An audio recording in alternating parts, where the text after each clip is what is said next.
Welcome to Stifel's Sightlines podcast, focusing each week on a topic or two important to investors.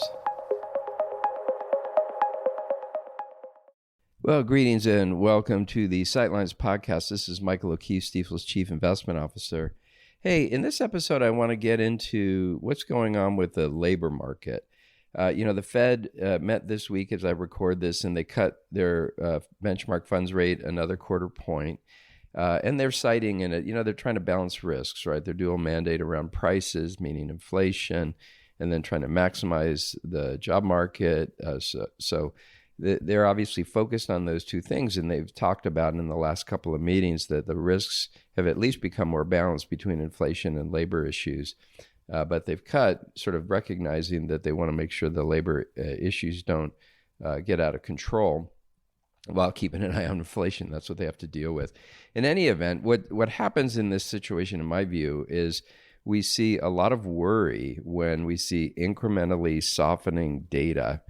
And I want to dedicate this episode to kind of working through that, trying to understand kind of some other forces at work. And really the punchline is, for all the news, right? We're seeing news about job cuts, and we're seeing, the play on sort of the Fed's comment about labor that, the job market is somehow in a bad spot, but it really isn't.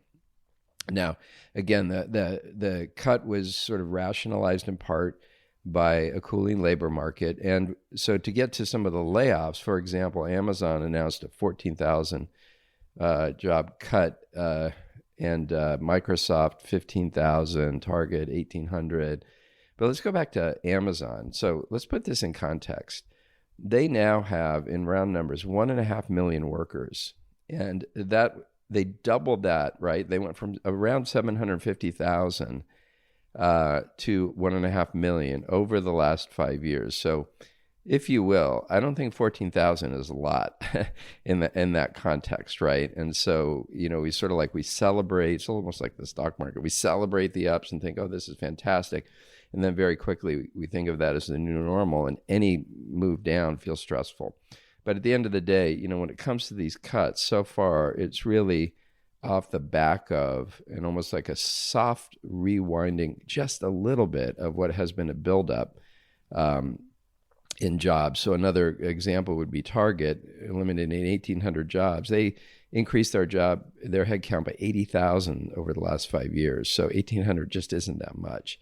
In any event, another thing, of course, that gets a lot of play is the idea that AI is going to cause massive unemployment. And now I think it is fair to say there are certain roles that will be reduced or eliminated, just like any new technology wave, where really that's going to involve people retraining, and there will be sort of this reallocation of the workforce.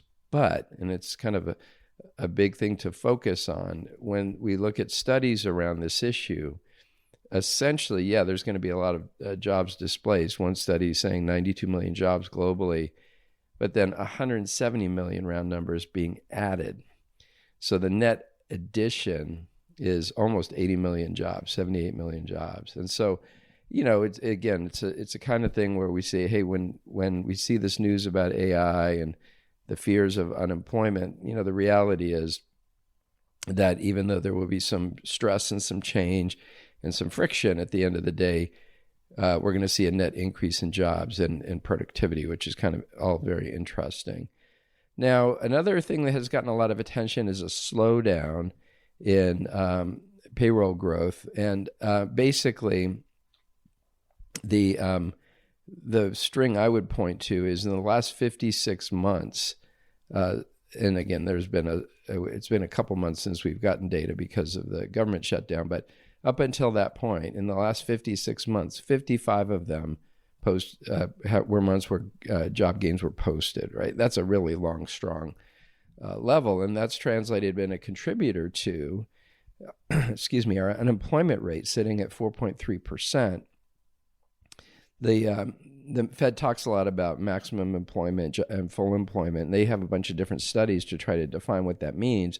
When we look at those studies, the range of sort of unemployment levels that associate with this idea of full employment based on Fed studies is 4.5% to 5.5%. So almost think of it as right now that in a way the labor market's even hotter than what would be sort of stable full employment. So, that in a weird way is a good thing. And in fact, the reason the Fed did everything that it did in part was to essentially bring down, among other things, sort of cool down wage gains. So wage growth is often associated, think of it as people are making more money, so they're happy to spend a little more on goods and services, and that can be a sort of a trigger or a fuel for inflation. So the Fed's been focused on trying to get wage growth down, and that number has fallen over the last few years. So from 2022, when it was at about 6.7% annualized growth in wages, that's down to 4.4% today. And so that's a nice reduction. And it is something that's contributing to the easing inflation that we've seen. And yet it's strong enough still to support decent spending when it comes to economic growth. And so all of that, in my mind, signals that we're in a pretty good spot when it comes to jobs and the related data. Now, one final thing is job openings. Once again, people will focus on changes, but just in round numbers, there's about 7.2 million jobs available right now nationwide in the U.S., and that's a healthy number. That number is higher than levels we might have seen pre-pandemic. And so, again, I think that's another data point that tells us that the labor market's in a pretty good spot. And so, anyway, I would say that the overarching message today is just the idea that, boy, it's easy to kind of get caught up in both the worries that the Fed might be signaling, but more importantly, the way the media plays on that and kind of talks about what is happening and try to sort of position it as almost like a crisis. And we're just not there, in my view, in my team's view. And so anyway, that's what we wanted to cover in this episode. We really appreciate you taking the time to listen, to check it out, and we look forward to catching you on the next one. Thanks so much. Thanks again for listening to Stifel's Sightlines. Be sure to subscribe wherever you're listening to automatically receive each week's podcast in your feed.